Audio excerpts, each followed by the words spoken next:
Long ago, in a faraway land, there lived a little girl named Nina. Now, Nina was no ordinary girl, but you see, she could understand the language of animals. Branches were so massive that they formed a natural canopy over the ground, creating a cool, shady spot. And under this tree, nestled amongst the roots, was a tiny snail. The snail was no bigger than the tip of Nina's thumb. It had a golden shell that shimmered in the sunlight, and it was singing the most beautiful song Nina had ever heard. Nina, however, stood her ground. "What do you want from me?" she asked, trying to sound brave. "I want to know who the little singer is," said Hazel. "I want to be the one who gets to sing, not him or her." "I'm sorry," said Nina, "but I don't think that's going to happen." The muzzle fell to the ground, and Nina was once again able to speak. The animals cheered, and Nina and the singing snail were reunited. They sang and danced together in the clearing, and from that day forward, they were the best of friends. Hazel's eyes flashed with anger. "Oh, I'll show you," she hissed.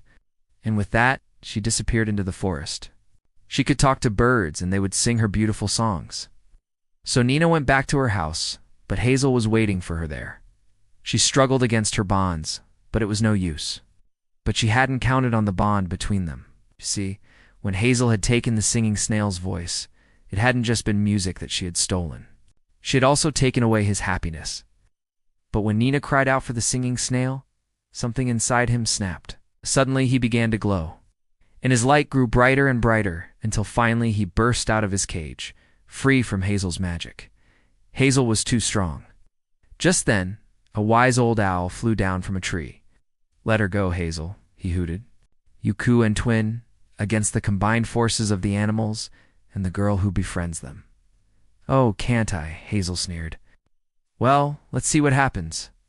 With that, she released the singing snail and untied the muzzle from around Nina's mouth.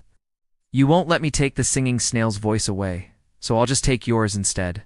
And with that, Hazel grabbed Nina and tied a big red bow around her mouth, muzzling her. Then she took the singing snail and put him in a cage. "I must be the smallest singer in the whole wide world." He looked up at Nina with his big brown eyes and said, "Would you like to hear me sing another song?" "Oh, yes," said Nina. "That would be lovely." The rabbits would hop over to her, telling her all about their day. And the squirrels would chatter excitedly, sharing their secrets with her. One day, while walking through the forest, Nina came across a small clearing. And in the middle of the clearing was a huge oak tree. "Who are you?" asked Nina, and the snail stopped singing. "I'm a singing snail," he replied. The snail began to sing again, and his voice was like honey. He sang about the flowers that danced in the meadow and the butterflies that played amongst them. He sang about the babbling brook and the fish that swam in its clear waters. He sang about the rabbits that hopped through the forest and the squirrels that chattered in the trees. And as he sang, the forest came alive with music. The birds joined in with their sweet harmonies, the leaves rustled in time with the melody, and even the wind seemed to dance to the music. Suddenly a loud, gruff voice boomed through the forest. "What is the meaning of this? I haven't had my beauty sleep."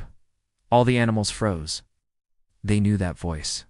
It was the voice of the wicked witch Hazel. Hazel was known throughout the land for her cruel and spiteful ways. She hated anyone who was happy, and she especially hated anyone who was beautiful. When Hazel approached the oak tree, the snail quickly hid under one of the roots. Nina waited for her to come back, but she didn't come out of the forest. Nina cried out, but no sound came out because of the muzzle. Hazel thought that she was so clever. She had tricked the animals and taken away both the singing snail's voice and Nina's ability to speak. And as he flew through the air, he used his newfound powers to undo Hazel's spell.